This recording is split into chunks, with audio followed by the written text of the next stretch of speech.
L'Alliance parlementaire du Congo, vice-président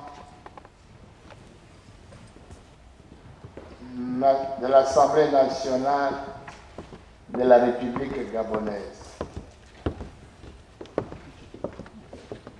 Honorable vice-président du Sénat de la République en République démocratique du Congo. Mesdames et messieurs, le membre de la délégation, distingués invités, c'est avec un réel plaisir de notre sous-région. En effet, selon les rapports de la FA sur les perspectives de récolte et situation alimentaire, publiés en juillet 2021, 45 pays à l'échelle de la planète, dont 34 en Afrique, continuent d'avoir besoin d'une aide alimentaire extérieure. Les conflits et les déplacements des populations, ainsi que le choc climatique, notamment les préventions pluviométriques, peu favorables en Afrique de l'Ouest et en Afrique centrale, jamais enregistrées. Cela s'explique par des graves. L'honorable député Annie Mounza pour les objectifs de la rencontre.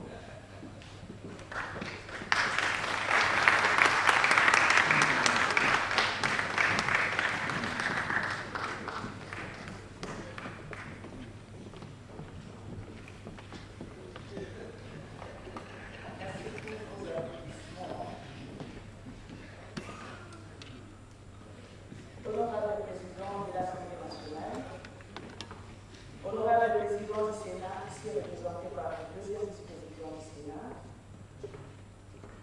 vénérable deuxième vice-président du Sénat de la République démocratique du Congo, s'il vous plaît, honorable deuxième vice-président de l'Assemblée nationale de la République du Congo et de la République démocratique du Congo, honorable députés nationaux, des sénateurs,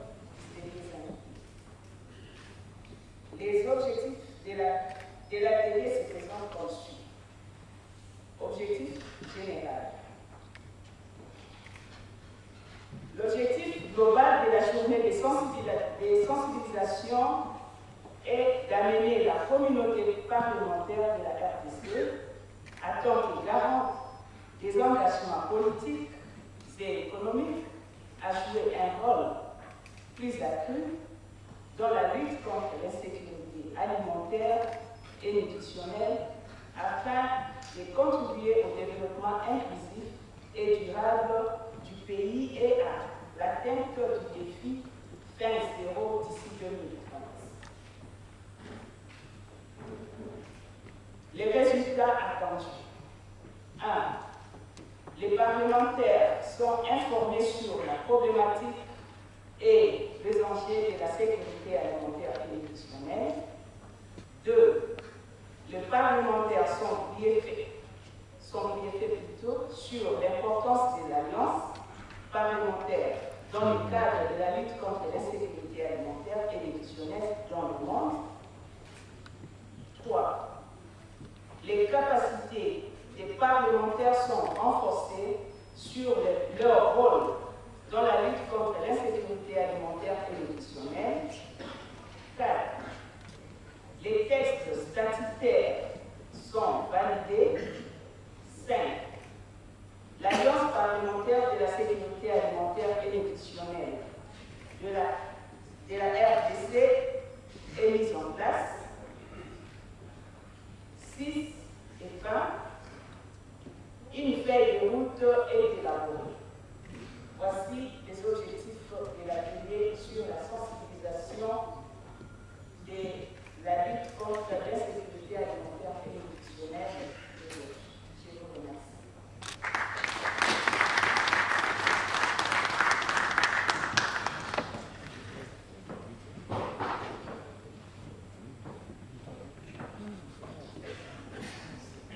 Nous allons demander au service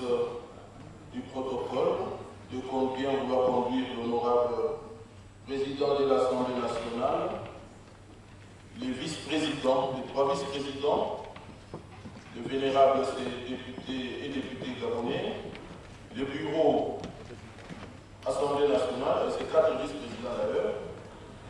Il y a les gens du bureau, il y a les systèmes des Nations Unies et tous les députés et sénateurs ici présents pour la photo des familles au niveau des marches à l'extérieur. Et après, ça sera la pause café pour que nous puissions démarrer avec les travaux proprement dits après. Merci. Comme vous le savez, nos populations, surtout dans mon territoire, l'activité principale, c'est l'agriculture. Et à l'époque, et là c'est l'ami de l'agriculture, nous avions des moniteurs agricoles qui circulaient dans tous les villages. Et un enfant majeur devrait avoir par an 2 champs. Je pense qu'on n'avait pas de problème de malnutrition. Et là, je demande au ministre de l'Agriculture, pourquoi ce système qui était accepté, qui a fait quand même des espoirs, a été arrêté, avec des ingénieurs agricoles qui n'arrivent même pas au village. Je reviens au niveau de malnutrition. Il a fallu aussi l'ami de développement rural. On ne peut jamais parler de l'agriculture sans route. Et dans nos territoires, quelle est l'expérience?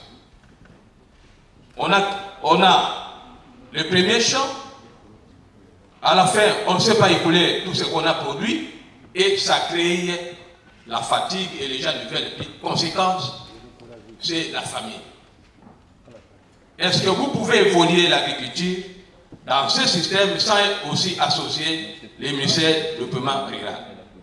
L'ami qui a parlé de nutrition au niveau scolaire. Mais dans nos villages, on ne sent pas ça. Il n'y en a pas. Moi, je me rappelle quand j'étais à l'école primaire, on prenait du thé à l'école. Et le moniteur surveillait si on a mangé. Pour préciser des écoles catholiques. Ce qui ne se peut pas aujourd'hui. Mais nous aussi, les politiques, les gouvernements, nous avons une responsabilité. Quel est le budget qu'on donne à l'agriculture? Quel est le budget qu'on donne au ministère de la Santé par rapport à la nutrition?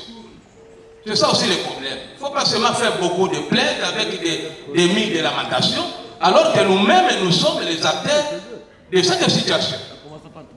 Voilà ce que je voulais dire, et sans oublier aussi les conflits intercommunautaires. Merci beaucoup. Je m'appelle Madame Saïdi, je suis présidente de l'ESS Fondation. Ma question est posée à Madame Kalenga Chikara. Madame, vous avez parlé de la femme, de la fille que nous devions, comment dirais-je, protéger, encadrer, pour qu'elle ne devienne pas demain porteuse de mort, mais qu'elle devienne porteuse de vie. Qu'est-ce que le programme prévoit pour cet encadrement de la jeune fille qui, aujourd'hui, mal encadrée, deviendra certainement porteuse de mort, au lieu d'être porteuse de vie? Quand je dis vie, c'est... Bonjour honorable. Bonjour madame. Vous venez d'intervenir par rapport à la conférence d'aujourd'hui. Qu'est-ce qu'on peut retenir en résumé de votre réaction?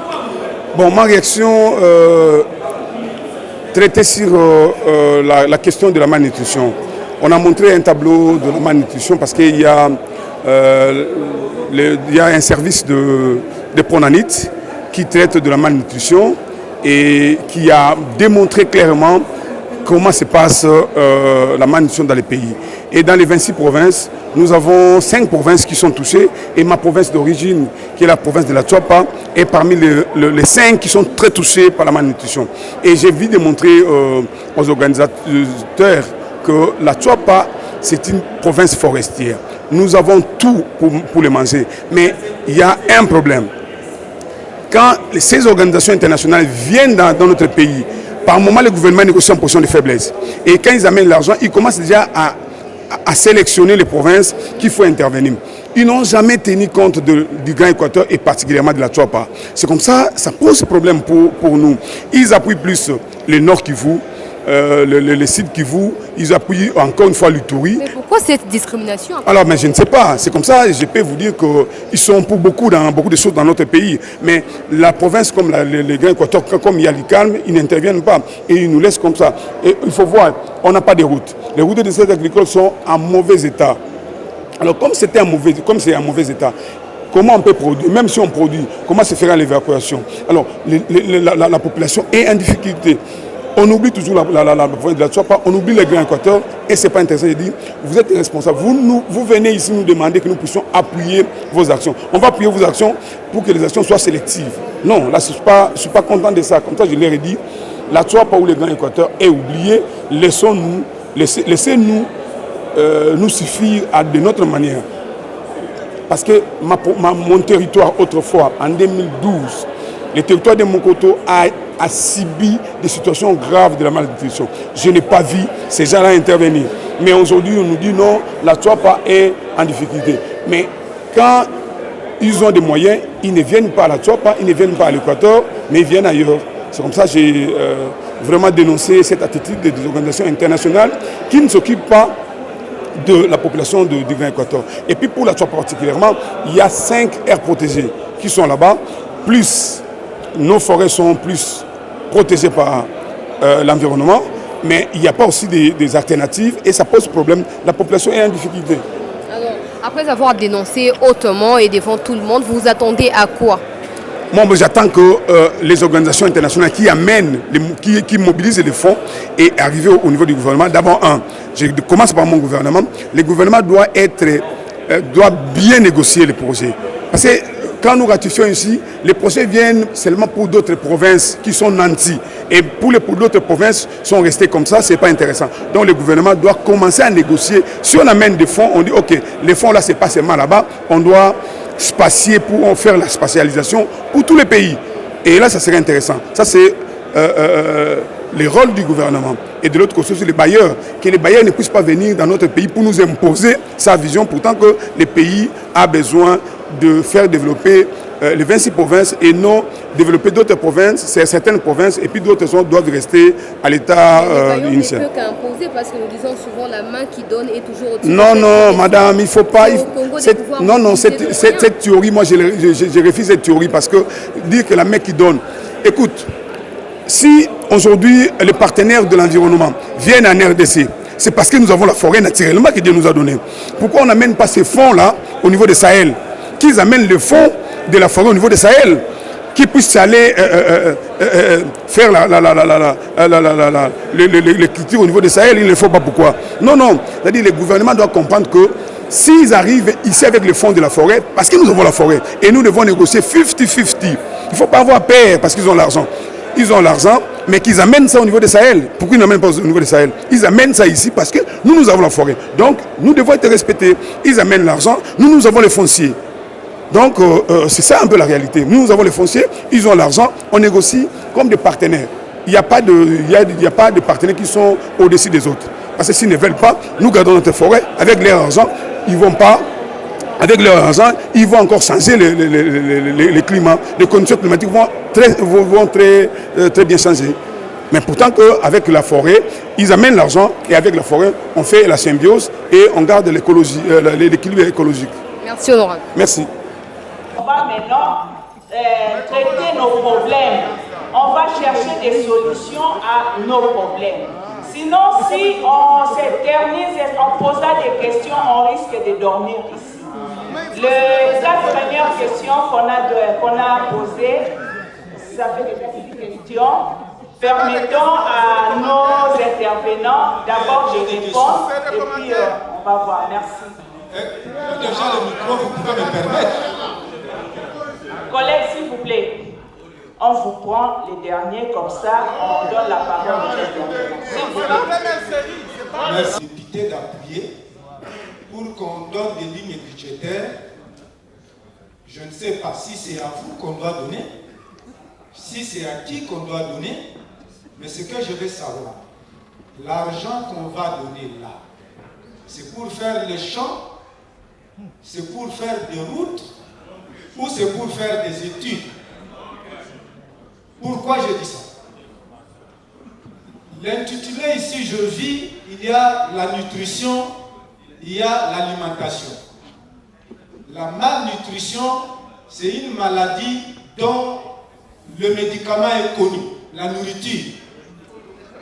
De tout ce que vous avez dit ici, je n'ai pas vu là où on organise la production de cette nourriture de manière durable.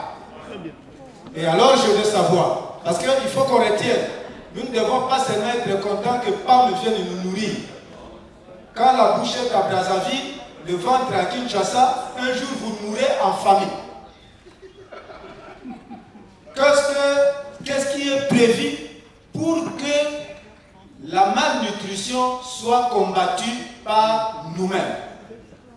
Deuxièmement, nous avons le ministère de l'Agriculture. Je vis qu'ils sont invités, il est invité ici. Nous avons le ministère de la Santé. Je vis qu'il est invité ici. Est-ce que c'est une façon de les interpeller que dans leurs différents secteurs, ils ne font rien? Parce que je pense,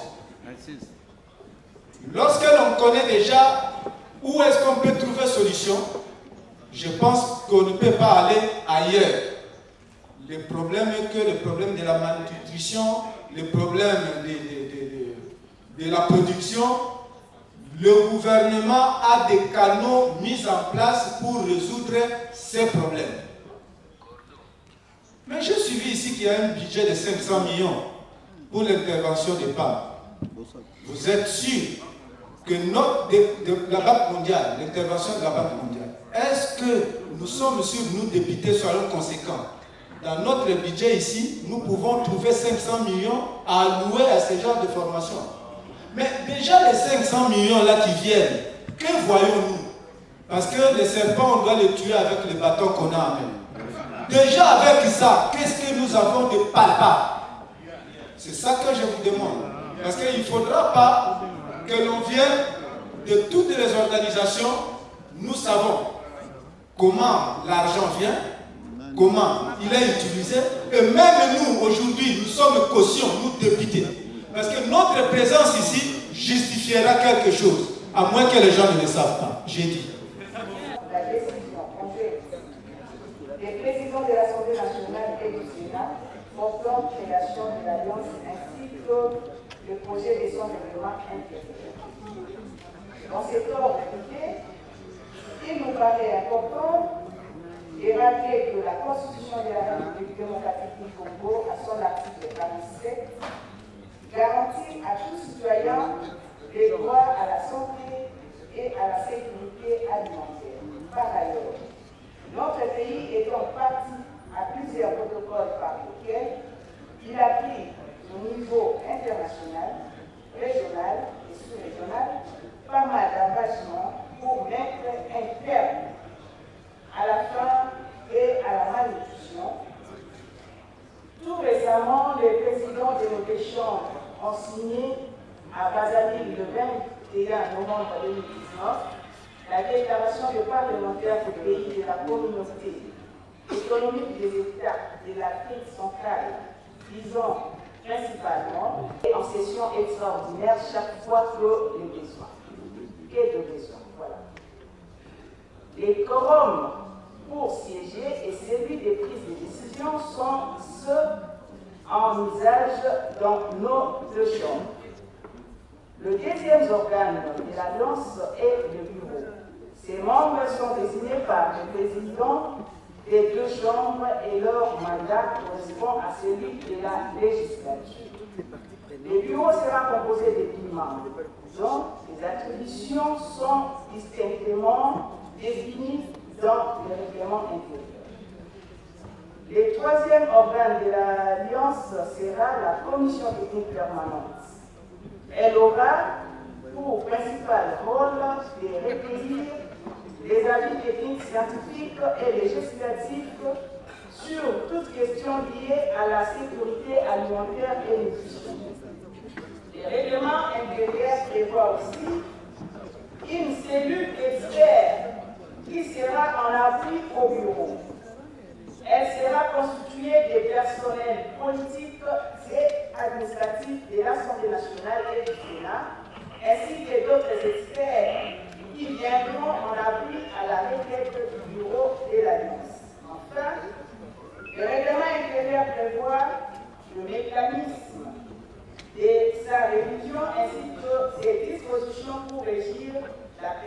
d'entre deux législations.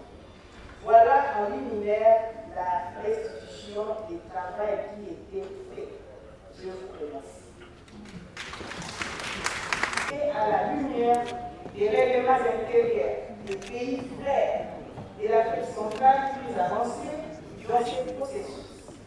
Il s'agit du règlement intérieur de l'Alliance de la République du Congo et celui de l'Alliance de la République du Gabon.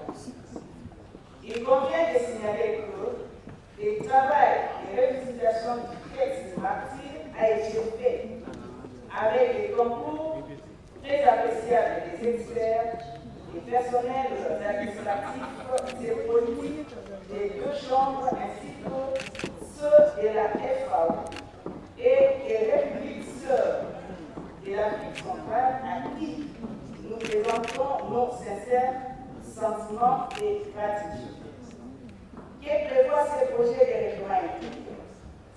Le règlement intérieur de l'Alliance prévoit que le siège de l'Alliance soit établi dans la ville où siège le Parlement. Il prévoit en outre que l'Alliance soit créée pour une durée indéterminée.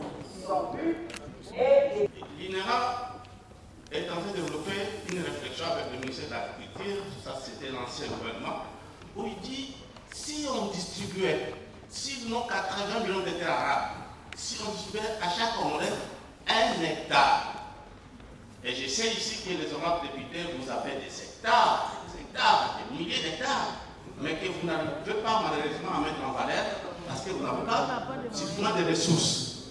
Et par rapport à 1 hectare qu'on peut distribuer à chaque Congolais, et on fait ce qu'on appelle la permaculture.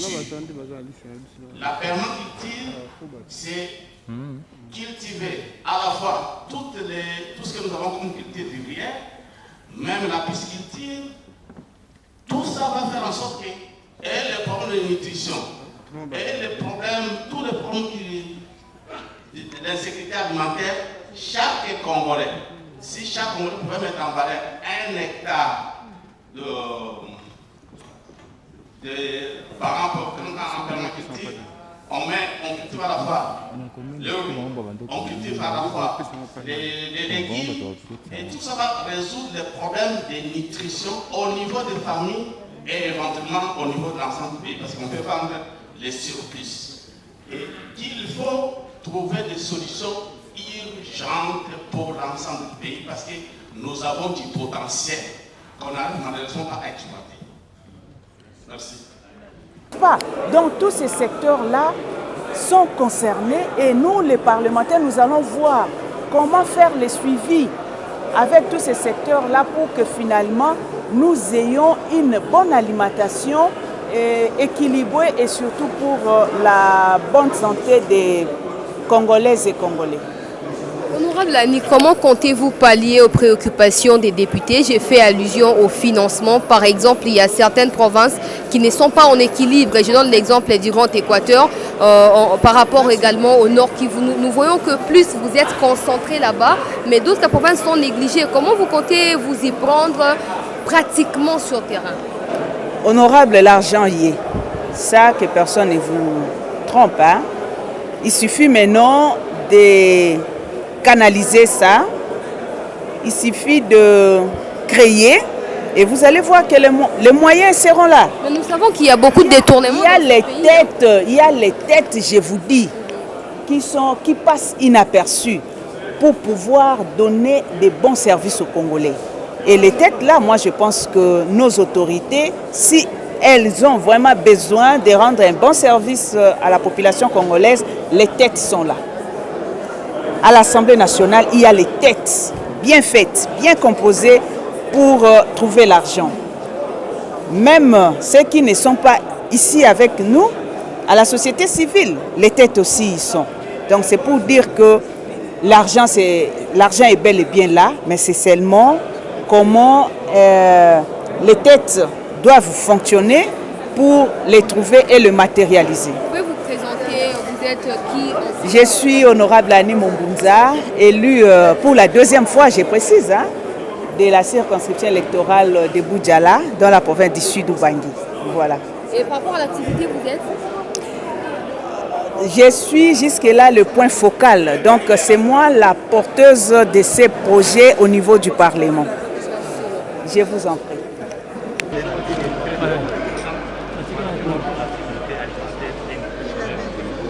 Quelle est la pertinence de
accompagner notre gouvernement à réaliser un programme alimentaire sécurisé et communautaire. Parce que nous devons exporter les fruits de notre production agricole dans les pays qui en ont.